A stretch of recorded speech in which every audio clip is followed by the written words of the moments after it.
Hi, my name is Alex Hasha. I'm a 5-year resident of Milton and a board member of Sustainable Milton.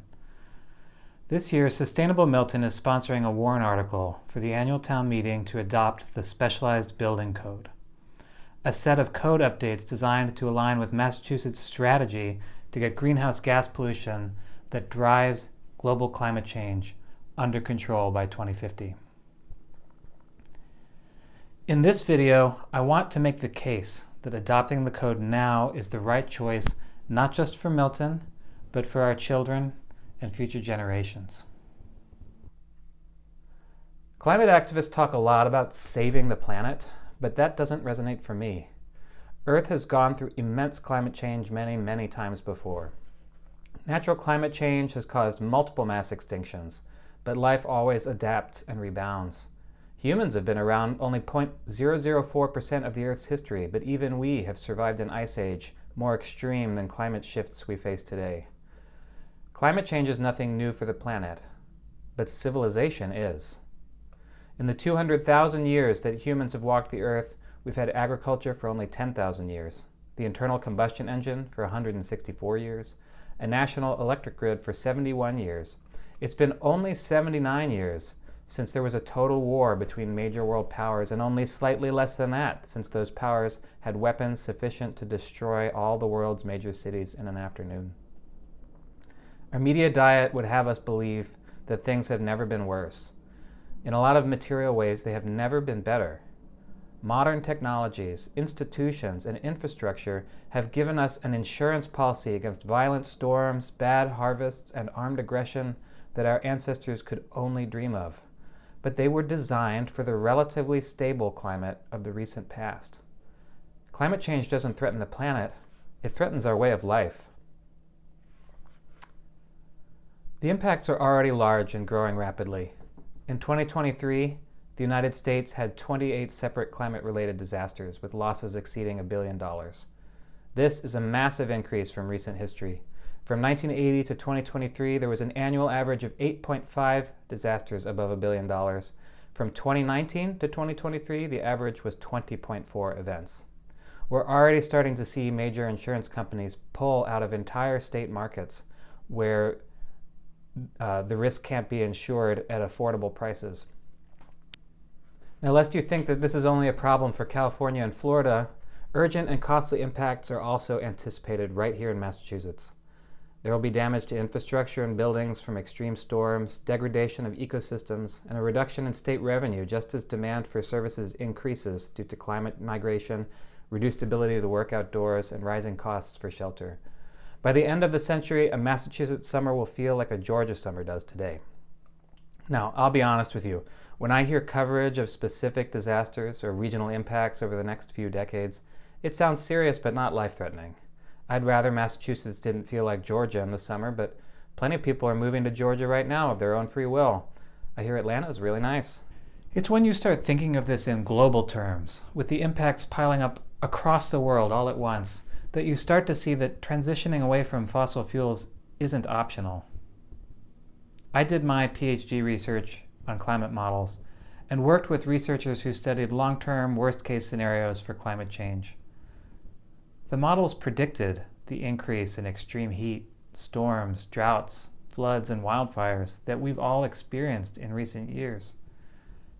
But they also predict the possibility of dramatically more profound, damaging, and irreversible changes whose likelihood increases rapidly the longer our use of fossil fuels continues unchecked. This would happen through what climate scientists call tipping points, which are levels of warming beyond which feedback loops in the climate system become self-perpetuating and self-accelerating. The physical mechanisms are things like collapsing ice sheets, melting permafrost, major changes in ocean currents, and ecosystem die-offs. The possible implications would be simply incompatible with our modern way of life. Things like sea level rise of 70 to 230 feet, European average temperatures similar to northern Canada, regional collapses of fresh water supplies with widespread crop failures, life-threatening heat waves lasting up to 250 days a year in some areas that are home to over 1 billion people, and total loss of critical ecosystems like the Amazon rainforest and coral reefs. These kinds of changes would result in hundreds of millions of climate refugees, at the very least. Such terrible outcomes are by no means certain or immediate, but they are realistic, and their likelihood grows rapidly as we continue down our current path of fossil fuel consumption. Learning about these convinced me that committing to a long-term transition away from fossil fuels is not optional for humanity. Those of us who live in more affluent parts of the world have lived our whole lives with institutions designed to buffer us from weather variability that we've known over the last 500 years. If we continue with the status quo of fossil fuel pollution, we can expect those institutions to first strain, as we're seeing with insurance markets, then eventually and probably suddenly collapse. This is why I work on climate change advocacy, to preserve my children's birthright of living in a world with abundant food, clean water, energy, and relative peace. I acknowledge the uncertainties facing us down the path of transitioning our energy systems away from fossil fuels. You'll surely hear about those risks from those who oppose this article and others like it, though I think they exaggerate them. But as you consider opposing perspectives, I'd ask that you keep in mind that the risks of inaction or moving too slowly are very serious. Later may be too late.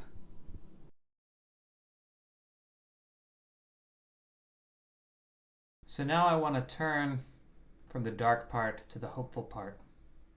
We live in a state that's a leader in deploying practical, cost-effective solutions to climate change.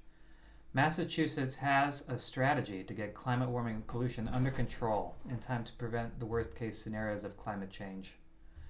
In 2021, Massachusetts passed a climate bill that commits the Commonwealth to achieving net zero emissions by 2050. The 2050 timeline is backed by science to minimize the risk of the worst-case scenarios we just talked about. Getting there by 2050 requires getting started now with the technologies that are available today.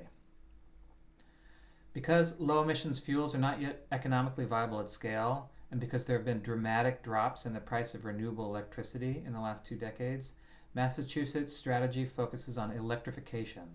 That means transitioning our buildings and vehicles away from fossil fuels to electricity, while in parallel working to transition the electric grid to clean, renewable energy sources. Meeting the anticipated increase in demand from electrification requires an aggressive focus on energy efficiency, which is heavily emphasized in our current building code called the Stretch Code. Conserving natural lands and their ability to draw carbon dioxide from the atmosphere is also a critical piece of the puzzle. It's the net in net zero, but it can't by itself balance out what we're adding to the atmosphere. Adopting the specialized building code is a critical element of the plan to meet our climate goals. It's necessary because buildings produced 45% of Milton's emissions in 2022. The specialized building code will help us stop adding to the problem by incentivizing all-electric construction and ensuring that new buildings that do use fossil fuels can be easily converted to electricity when it becomes economical. The buildings we build in the next few years will stand for decades, well beyond 2050. They should be future-proofed. Now let's pause for a minute to dive into building codes. There's a lot of terminology and it can get kind of confusing. Massachusetts gives communities the ability to select from 3 standard building codes. Prior to 2022, there were 2 options: a base code that sets a minimum standard and a stretch code with more stringent energy efficiency standards. Milton currently uses the stretch code, which was adopted by town meeting in 2010 and was a prerequisite to becoming a green community. A year ago, a 3rd specialized opt-in code was added to put Massachusetts in alignment with its strategy for net zero by 2050. If the proposed warrant article is approved by town meeting, the specialized code would take effect in January 2025. All 3 codes are based on the International Energy Conservation Code, a model code developed by the International Code Council and adopted by many states and municipal governments in the United States. It provides an up-to-date standard of best practices for energy efficiency. The codes are updated every 3 years by a public process that brings together experts from across the building industry trade associations, utilities, home builders, appliance manufacturers, building inspectors, and sustainability officers and municipal staff. With that introduction, let's dive into the specific rules in the specialized code. Adopting the specialized code would not have a major impact on current residents, but it does ensure that new buildings are not adding to our climate change problems. The new requirements apply only to new construction. They incentivize but do not require all electric buildings, which are cost competitive, healthier, and necessary to address climate change for the reasons we've been discussing. This approach preserves choice for present and future energy needs. If natural gas heat is the most economical option today, you are still allowed to choose it. But over the lifetime of the building, fossil fuels are unlikely to stay the most cost-effective option, and the specialized code requirements protect residents from costly construction projects to change over to electricity in the future. So what specifically changes if Milton adopts the specialized code? At a high level, the incremental requirements in the updated specialized code are pre-wiring. New buildings that use fossil fuels must have wiring in place for future electrification. Additional solar.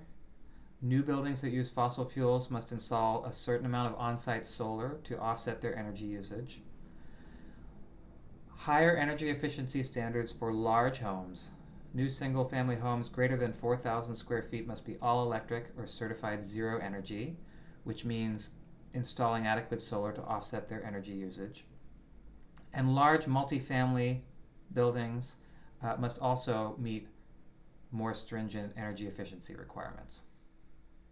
Again, the additional requirements do not affect additions and renovations of existing homes. What does pre-wiring mean? It means installing adequate electric service to the building, designated circuits, and appropriate outlets for electric heating, hot water, cooking, clothes drying, and electric vehicle charging. It's far less expensive to install appropriate electric wiring during initial construction than it is to add it later. For most homes, a 200 amp service is adequate to serve all the loads on this list. This is so important because builders don't always have an incentive to worry about the long-term trends in energy costs that residents will have to deal with over the lifetime of the building. Today, natural gas is often, but not always, the most inexpensive way to heat a building, with efficient electric heat pumps being a close second. But the trends are not looking good for fossil fuels. The electrification strategy to eliminate climate warming pollution is enabled by a rapid and continuing drop in the cost of renewable electricity, particularly from solar, over the last decade. Our local utilities are investing massively to increase the supply of clean electricity and reduce the cost. On the other hand, Massachusetts has committed to limiting the growth of fossil fuel infrastructure. As communities around us transition to clean electricity, the cost of maintaining natural gas infrastructure will be shared among a smaller number of utility customers. Even under pessimistic assumptions for the pace of electrification, natural gas prices will increase significantly by 2050. So to reiterate, here are the key arguments in favor of the specialized code. It has a limited impact on current residents, with new requirements that apply to new construction only. It incentivizes but doesn't require all electric buildings, which are cost competitive, healthier, and necessary to address climate change. It preserves choice for present and future energy needs, and it protects residents from costly construction projects to change their energy sources in the future. To prevent the worst impacts of climate change, we need to dramatically reduce our reliance on fossil fuels over the next few decades. The specialized building code can't do that by itself, but it would represent a commitment as a community to stop making the problem worse, to stop adding new, long-lived fossil fuel infrastructure that not only isn't necessary, but would actually cost its owners more in the long run. No one's arguing that we need to accept impossible costs to save the planet. The specialized code was carefully designed to minimize expense while maximizing benefits to the environment and our energy system. It will not impact current building owners, but new construction owners will save significantly. Undoubtedly, there will be challenges as builders get used to the new standards, but by tackling them head on, we will solve them faster than by waiting indefinitely for a moment when the transition seems easy. That moment may never come. Later may be, too late.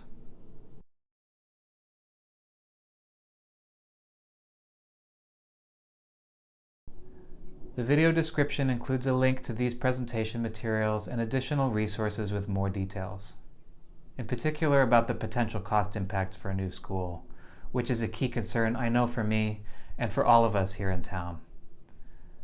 There's also a Google form you can use to submit questions or feedback.